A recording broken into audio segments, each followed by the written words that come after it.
looking at and reviewing the Dungeons and Dragons, an older model from them, one of their limited edition models, the Frost Giant Ravager. And this is sort of an interesting video because this is, of course, a D&D video because we're doing a D&D mini. But the real goal and focus of this video is to build some more giants for my Sons of Behemoth army in Age of Sigmar. So because I can't stream two different topics, and I figured if I streamed in Warhammer, people might get a little offended because it wasn't really a Warhammer model. This is where we find ourselves. So I wanted to do a quick review of the model and then also do a little bit of building it. This is a resin model, so I got my wash ready to wash down the model and wash down the pieces. We're going to see what it is. Now, this is one of their limited edition models, so the idea here is that it's limited to 1,500. And it's pretty hefty, and this is the collector series. This is something that they do from time to time. I think I want to say they have at least one collector series model a year, but that's probably more. I just started knowing about these. What's kind of cool about the collector series is that they're higher grade models. They tend to be a little bit more embellished. They tend to be a little bit more high end. And I'm going to try to do more reviews of some of them. I'm trying to get my hands on one of my all-time favorite characters, which is Strahd, since we play a lot of our RPG nights in the Curse or Realm of Strahd, aka, if you are an old D&D player, the Realm of Ravenloft. But that's, so I'm looking to try to get that model and see if I can get a few other models within that range.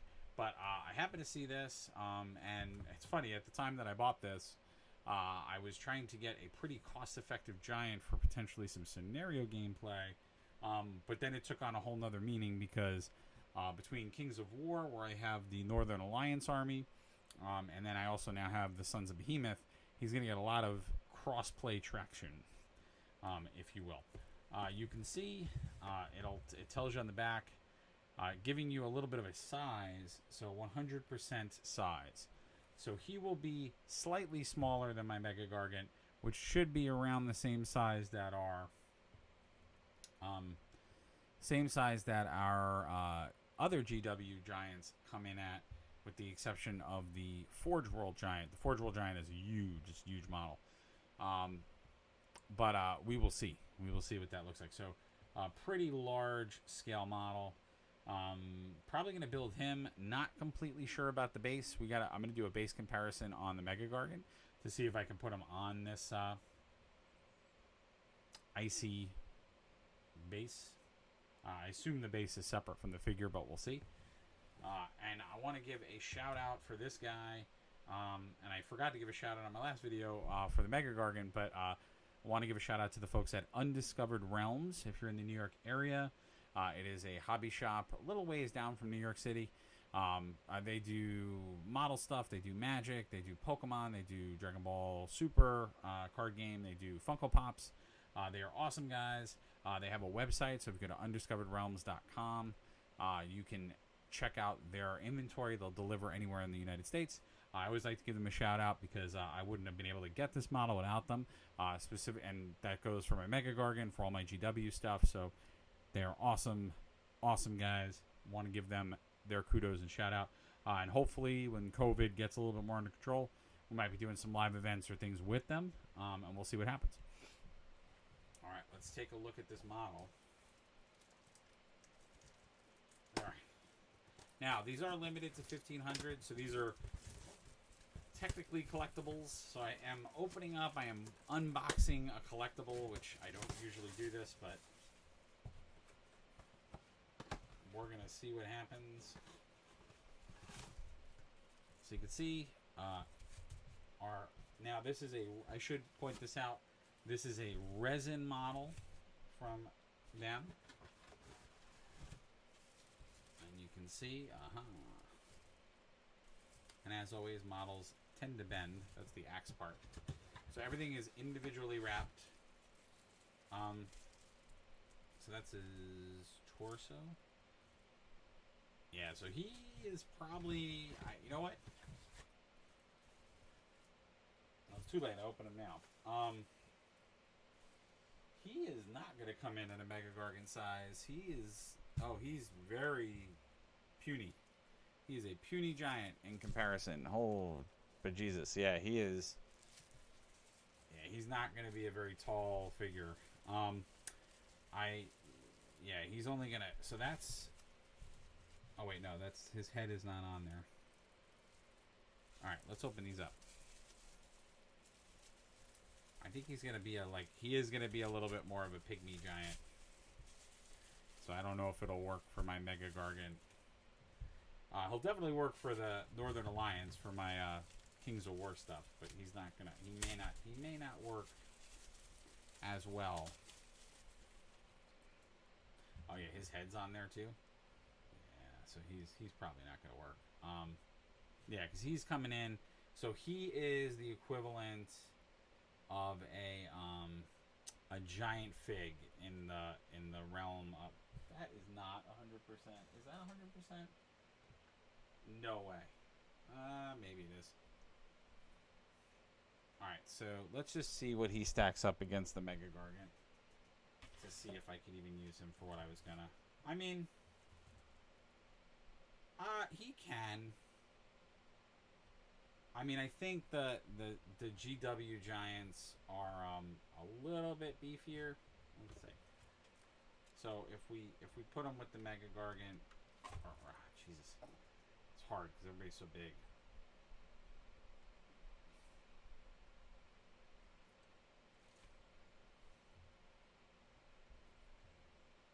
Yeah, I guess so. I guess he could work out. I don't know. he might not be able to work out.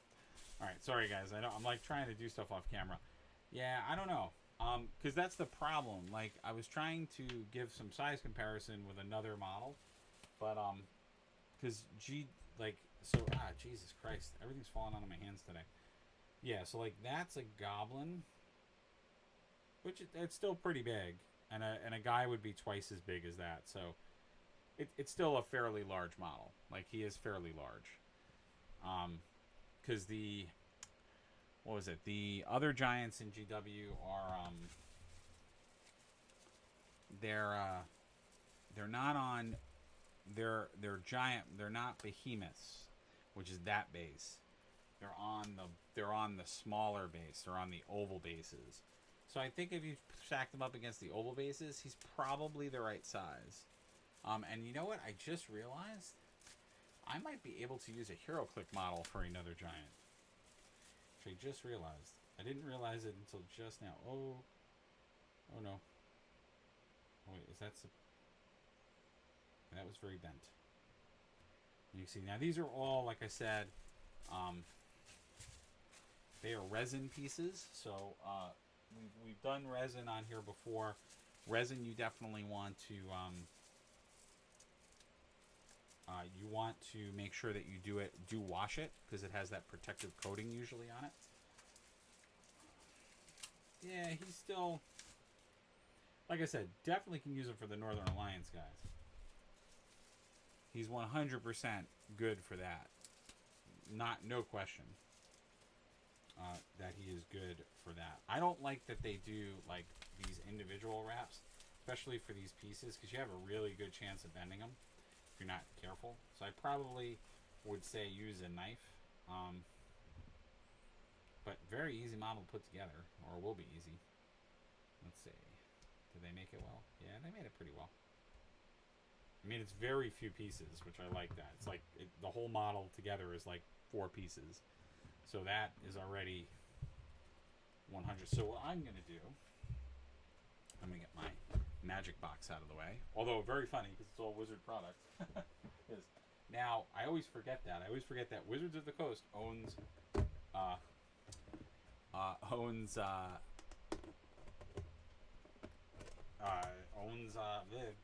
can't say things.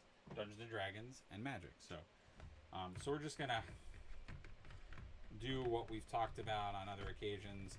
So I just got some soapy water here. I'm just washing the pieces. You want to do that so that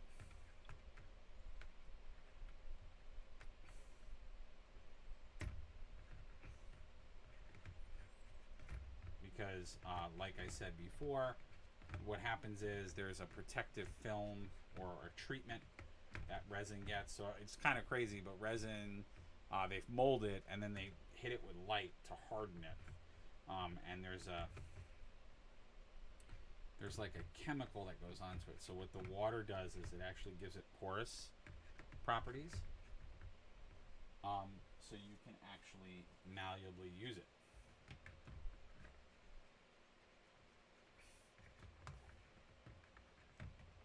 And what you may not notice or may notice is that little resin particles are actually going into this water. So that's that stuff that we're getting off the model.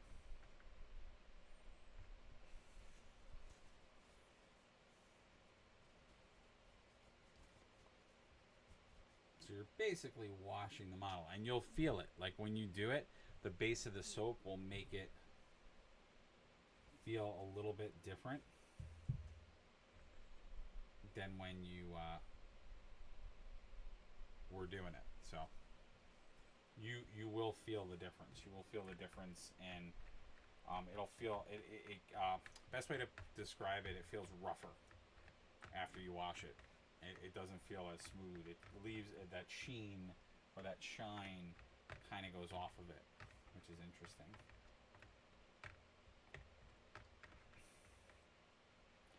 See, it's probably hard to tell now, but if you look at the pieces, they may look a little duller, but they definitely feel duller. Like when I touch it, it almost feels now more like plastic as opposed to the resin that it is. And you'll see, and if you don't do this, you will totally see it, because what will happen is your primer and other things will not sit well on here. And see, like this is a good example. You can see this one. See how shiny it looks? See how now that I wash these, they don't look shiny anymore? They look dull. That's because I took that coating off of the model. That's what the soapy water did.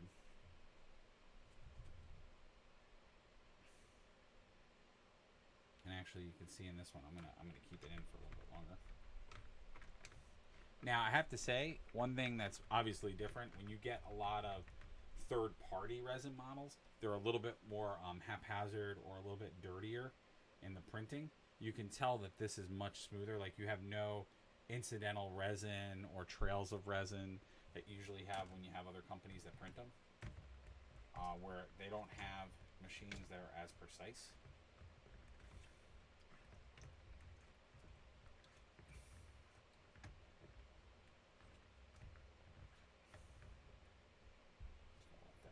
Sitting there for a minute, and yeah, you can't see it, but there's like little particles of resin that are all like floating in that water. So, you know, and you can see here, like this is probably the first area where you see a resin spike that we'll have to cut off,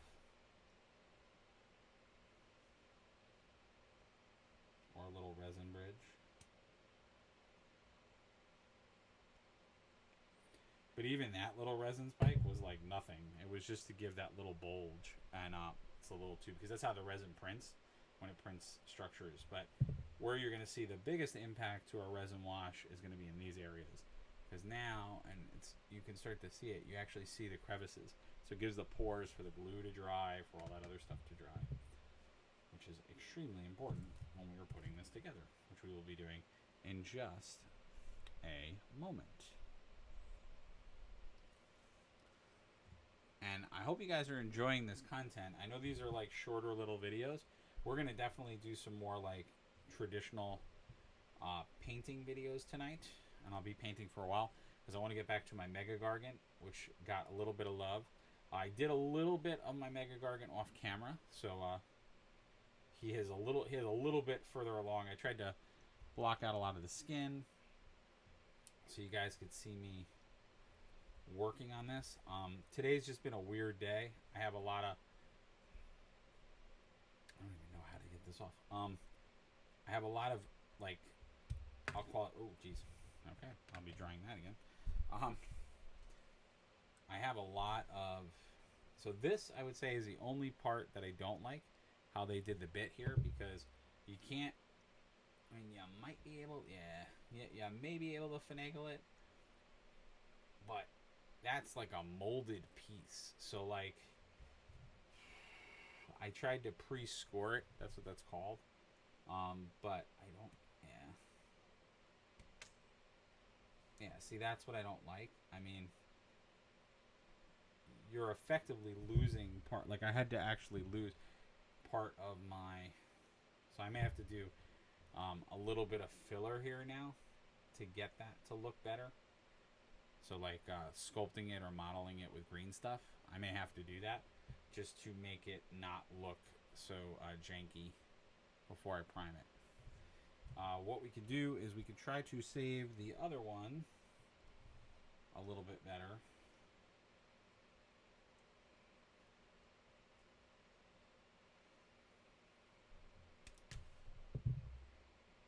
Yeah, because usually when they do stuff like this, like...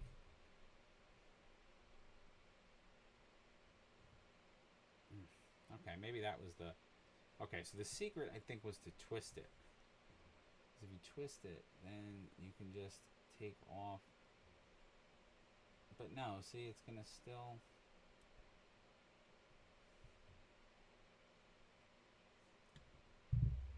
Yeah, see, iron. Maybe it is... Maybe they just... Okay, I guess they want you to do that. Maybe for variety, so it looks like it's a little bit more uneven. Since it's supposed to be, like, horns off of a creature. I don't know. Okay, so we're seeing a little bit of a incidental resin. Yeah, see... Wow, sorry guys, I'm trying to show you on camera. This is really hard. The way that they did the resin molding on this, I don't like this. So other companies don't do this, and that's probably why you get a little bit more residual resin on it. But like this, now granted, you could also have a better tool than I have to cut out your stuff. Like I could be using a more precise knife instead of just the cutters. You really should have like a sander and other stuff. But I don't know. I never used all that crap. I do it kind of in a, I guess that's the way to put it. I do it in a way that I feel is maybe a little bit more barbaric, but it works for me. All right, cool. Where is my glue? So let's see how well.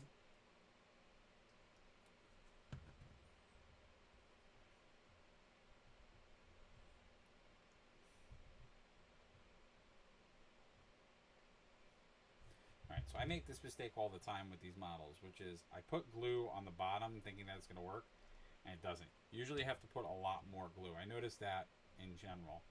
And I don't know why with resin models, it just seems to be the truth that I have to put a lot more super glue, but it seems to be the truth. Alright, so our giant stature is not bad. I mean, it's probably about 4 or 5 feet, 5 inches, 5 feet. It's about 4 or 5 inches tall. If I had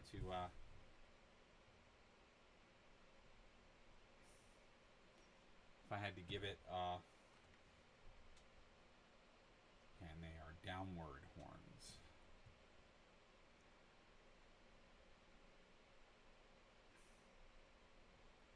Oops. All right. I'm doing all the gluing off camera. For the folks that come back and watch my videos, I thank you guys, because I know sometimes I do not make it easy to come back. I do a lot of stupid things, like glue stuff off camera a lot. Okay, go ahead. I had these guys, which are exactly for this use. I had Q-tips so I could even out. Oh, glue ideas. Okay. Whoa. When I put too much glue.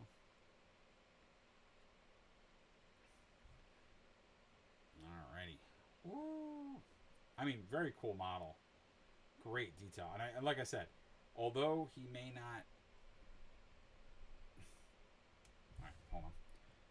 So I'll explain to everybody why he is not working. He's not working because if you look down there,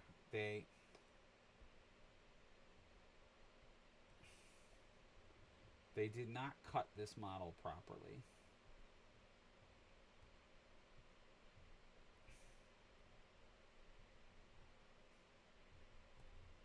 Yeah, I don't... Well, I might be able to.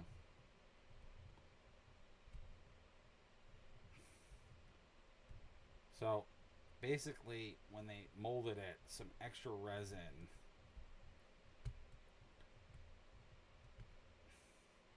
got in there. So that extra resin is causing the model to not sit flush in there.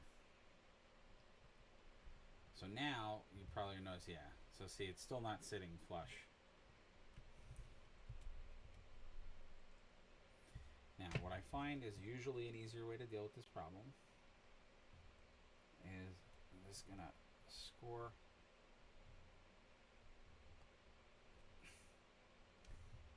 I'm going to just score this down. Let's see if that solves it. Yeah, there we go. So a little trick, which I do a lot. Oh, geez. Is I break my models so that I can put them back together in a very unique way. No, that's not what I do. Yeah, if you have like really problematic stuff like that where you have a seam that's uneven, I will sometimes do that. I will cut part of the model because, again, depending on how it's built, if it's got that seam that's overlapping, it's not going to be bad for you to just shave off a little bit because there is some excess resin in the hole that the piece fit in. So I'm like, I'll just shave a little bit of that off, and then I get a nice correct fit. It's easy, simple. And again, it's inside of a model, so nobody's going to see it. It's okay. You will not be graded because it happens. Manufacturing, there is an, whenever you manufacture anything, or you have statistics about something, oh Jesus, there is what's called a margin of error. And a margin of error exists in everything. Yeah, but really cool model. I really like him. Like I said, he's going to fill in for my Sons of Behemoth army. So even though this is a D&D video, my goal of building him is primarily for a Warhammer army. So if you're not familiar with GW and their stuff, they actually just made a giant army. So all your pieces are giants, which I think is super duper cool. And so part of my reason for buying this wonderful, very cool model, well, originally my reason for buying this really cool model is that there were other giant models out there that I wanted, and they were unfortunately sold out. And actually, I shouldn't say unfortunately they're sold out. They kind of still are sold out. So I bought this guy because I happened to be in my local gaming store, and I saw this on the shelf, and it only retails for $40. So I was like, ooh, $40, a giant for $40, like sign me up now, because to pay $40 for a giant model or a larger model is pretty good. All right, so what we're gonna do, because that just failed miserably, is I'm going to glue the hands on first. Shoot. Yeah, what happens is, Jesus, I don't think I can fix this problem. So what they did was when they built this, I don't know, maybe it's just not fitting right. Yeah, it's that this warped a little bit. So you can fix this. You can heat the plastic. You can heat the resin. But, well, no. If it was plastic, you can 100% heat it. If it's resin, you can't really do that. And I'll tell you why. If you heat resin, it does not do the same thing like when you heat plastic. It actually, the byproduct of the resin is that it's actually more toxic than the plastic. I mean, plastic's toxic too when you burn it, but, so yeah, there is not, what I could do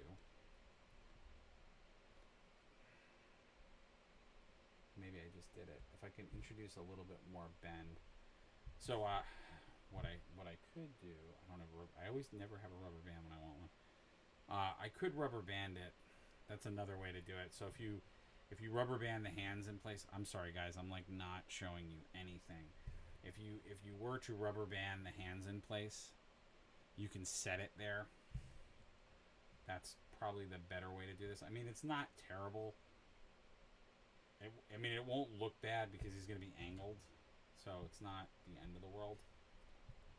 Like, you're always going to see it up, so you're not going to necessarily see that. I could also green stuff that to fill it. If you're a GW model builder, you might know what green stuff is. Green stuff is basically just material that you can model and mold. I'm just going to put a little bit more glue on this.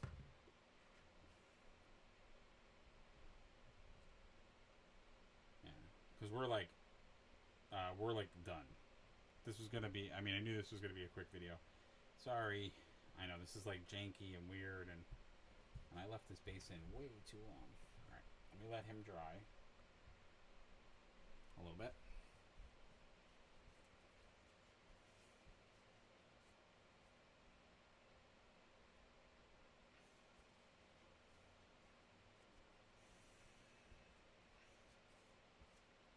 So again, you can see, now this is still very shiny. But I did wash it. I did put it in. So.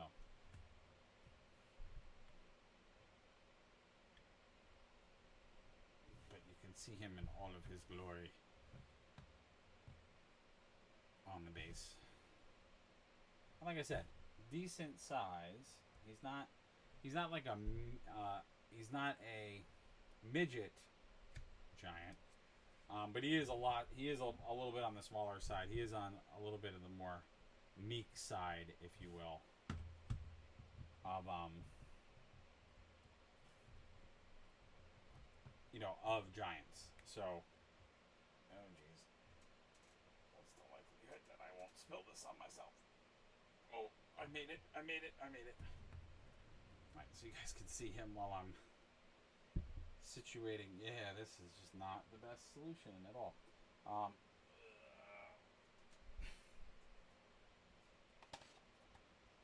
Okay, sorry guys.